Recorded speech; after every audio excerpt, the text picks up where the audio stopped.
You're watching the Big Picture Business Program, Benchmark. Sri Lanka's vision to become a first-choice destination for BPO services is very much a hot topic these days. And given India's dominance of the BPO market, some feel that Sri Lanka's path to success lies in niche services such as F&A outsourcing. We caught up with Dushant Souza, Managing Director of WNS Global Services, for his thoughts on the subject. Welcome and thank you for being here, Dushant, here on Benchmark. Thank you, Savitri, for the invitation. Now tell us a little bit, Sri Lanka's vision of becoming an outsourcing hub and a first-choice destination for BPO, how real is this? It's a pretty tough question to answer because there's a number of dynamics that surround, promoting the country as a viable destination. So when you look at the, why should somebody come here? So what's it that we have to offer? So primarily it's a people's game, and so if you look at the talent pools that we have, the resources, finance and accounting stands out purely because of the number of financial institutions that are here in Sri Lanka, and people are going to come up here and set up operations. The big companies won't come to Sri Lanka if they can't have scale, and scale is you're looking at 500 plus, maybe 1,000 plus. So the question is whether we have that kind of talent pool available to put out the 1,000 people per organization. So that's one challenge. The bigger challenge I see is the lack of infrastructure. So tomorrow, if someone wants to start up in Sri Lanka, there is no office space. You have the the World Trade Centers and a couple of other buildings, but these are not designed for a mass scale operation where you have 300 people walking in, 300 people walking out. You have to give dinner to these guys. So the food suppliers must come. You provide transport. You need to have parking space to park all these evening vehicles. So a number of other things that go in. And that's why you have this concept of IT parks. IT parks take care of these infrastructure requirements especially for the IT BPO industry, where there are large numbers walking in and out, just like a garment factory. But the garment factories are located outside Sri Lanka, so there's big landmass there. They clear up space, and it's like an isolated unit. But these things happen in the city today for a number of reasons, due to availability of telecommunication connectivity, supplies. If your UPS goes down, you need immediate attention. You'll have backup units and so on. So for all these reasons, right now the BPO industry is very city-based.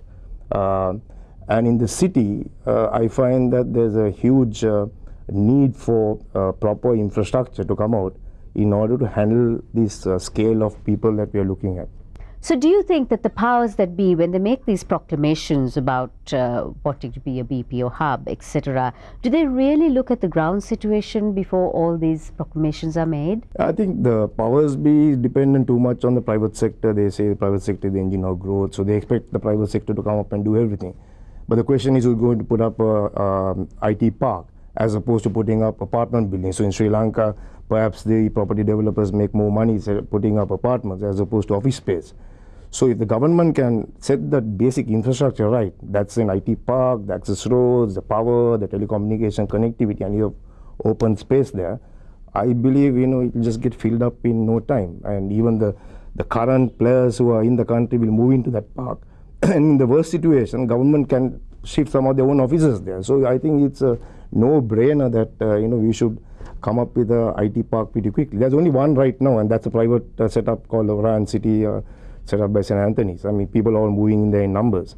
But you really need a properly designed IT park in and around the city, I think. So government must invest in that and then talk about, here we are setting this up, now come in and we set the rest of the infrastructure up for you, come in and go for it. Speaking of being global ready, you're the head of the local operation of WNS Global Services, which is reportedly the second largest BPO in the world, with some 25,000 employees and nearly 2,000 clients spread across the globe. Now, this means managing a lot of logistics, including human resources. How does a BPO that's working in different geographical zones and time zones, how do you manage this? How do you manage the logistics and the resources and human resources? It's a big challenge. There's a huge support unit services that come in and and handle all this stuff. It's a 24/7 industry. So you have 3 shifts running through, and that's why I was talking about the IT park in the first instance. So for example, if there's a shift change, you have 500 people coming out and 500 people going in, and the coming out guys will come at the same time. So if you're limited to 4-5 lifts, it will take you 45 minutes just to come down the lift to the bottom floor. So it's a case of doing 24/7 seat utilization, different teams coming in and handling those different shifts.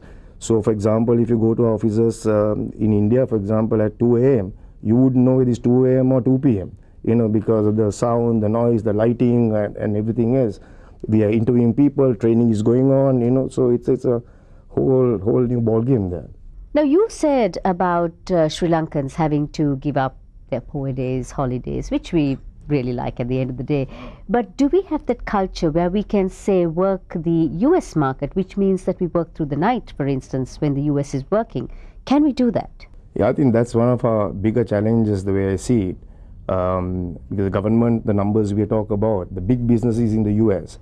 So if you don't attract the US work into Sri Lanka, hitting those numbers is a challenge, because otherwise you're restricted to maybe UK and Australia and the English-speaking countries. So the US work is vital if you're looking at this type of growth and hit $1 billion in 2-3 years down the road, which really tantamounts to about 75,000 people working in the industry. So right now I think the night shift is a challenge because the country itself doesn't have a night culture.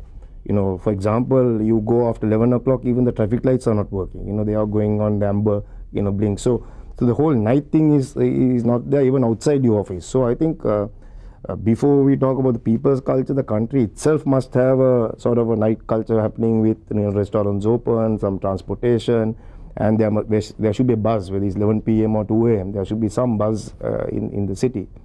So when it comes to people, then people will automatically fit into that night culture that is already set up. Time for a commercial break now. On the other side, Dushant Souza discusses Sri Lanka's inclusion in Gartner's top 30 BPO destinations and more. Don't go away.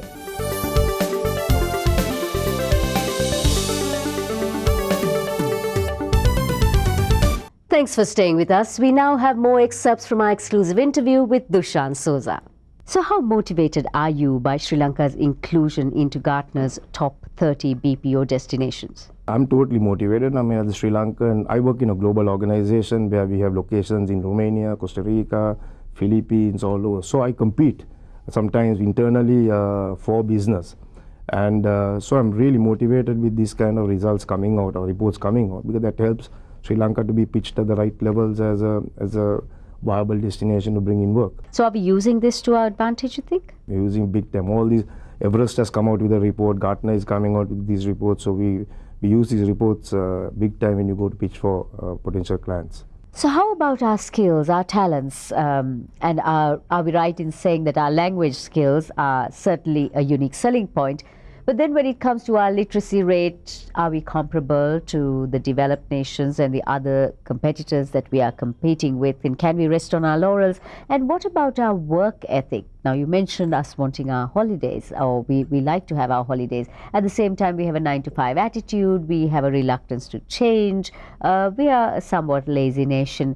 How do we work around these? These challenges are there, but we as organizations, we have huge training programs that are behind systems. So we don't put people out there without going through a proper induction, probably anything up to 1 month. And then there's continuous training of different types of things, the right ethics, work ethics, customer service, delivery, the whole works. So that's at an organizational point, but it will be nice to get students coming through, or entry, the entry level candidates coming through, with some of it behind them. So it's all a case of our education system. I think the education system has to change to convert these people into team players. I think we're a very competitive nation, so that has its upside and downside. I think the whole education system must change, reduce the competitiveness a little bit, make it a very team-based studying program. Like if you're in the university, it's mandatory you do projects, or your final year projects, there are 4 or 5 people in the group. You never do these things alone, right? So these are all teachings that come through. So I think it will come if the education system changes, and people like SEMA and others inculcate these values into their students, what we expect when they go out, how important it is to deliver, work from 8 to 8 if that is your working hours. That comes first, job comes first, build a career for yourself. learn all the techniques. So I think it's an education thing. Dushan, we do have a fair number of students, quite a large percentage actually, of those who actually enter university who qualify and so therefore are the creme de la creme. But those who actually do not finally complete a degree, what happens to those dropouts and what happens to those students who qualify but are never given university entrance? Can the BPO industry help? BPO, I think, is an ideal industry to absorb these guys, because you don't need graduate qualifications to get into the industry, because it's mainly customer service. So if you have call centers and other customer service type of operations that you can run, people get trained on the job for that particular role, and we run them. For example, we run legal services in our offices today, and some of these services are provided by non-lawyers because they get trained with the right knowledge of what they have to do with their clients. So obviously these are talented kids that come in, so they are easily trainable, and the organizations have to just take them on and start training. So that's why I think the BPO industry is important. Unlike the IT, in IT you have to have IT knowledge to get into the IT industry. In BPO you can come in with any knowledge base, any sportsman, you name it. People who are good with voice, any skill can be taken and tapped into different types of work and absorb them. Speaking of language still, how important is language? We are seeing the rise of China and other BRIC nations in the new world economic order. Is it time for us to learn Chinese maybe? Language is, in the BPO industry per se, companies are now looking at global solutions. It's not only English speaking. So if you have a global organization, they'll have offices in Germany, Italy, France, Spain, and maybe some of the Latin American countries, Brazil, and so on. So if you're looking to provide a proper service, they want a one-stop shop, and so languages are becoming increasingly important. And right now, if there's a language issue, you need to go into some other countries and provide the service out of that. So I think having a second, third language, Spanish, French, German, can definitely be of use, and it will add great value to your CV, I think. So you mentioned finance and legal as being two areas that we can develop in the BPO sector. What are the other areas that we have an advantage in? As I said, shipping and logistics was an area that I mentioned. Customer service per se, call centers, because I think our voice is easily trainable. There are various techniques in what you call accent neutralization and phonetics being taught and that type of stuff. So you can get into some level of call centers. Outside Sri Lanka, if you look at tier 2, tier 3 cities, you can look at data capture type of work where you key in, for example, if you go into a bank, when you open an account, that detail goes into data entry component where you have to enter that data. So that kind of work can easily be done from a tier 2, tier 3 city. So there is, right up the scale from entry level all the way up to, management reports and financial planning, and that kind of work can happen in Sri Lanka, I think. That was Dushan Souza of WNS Global Services. The Voice of Business is up next when we find out how Sri Lankans feel about the road development program.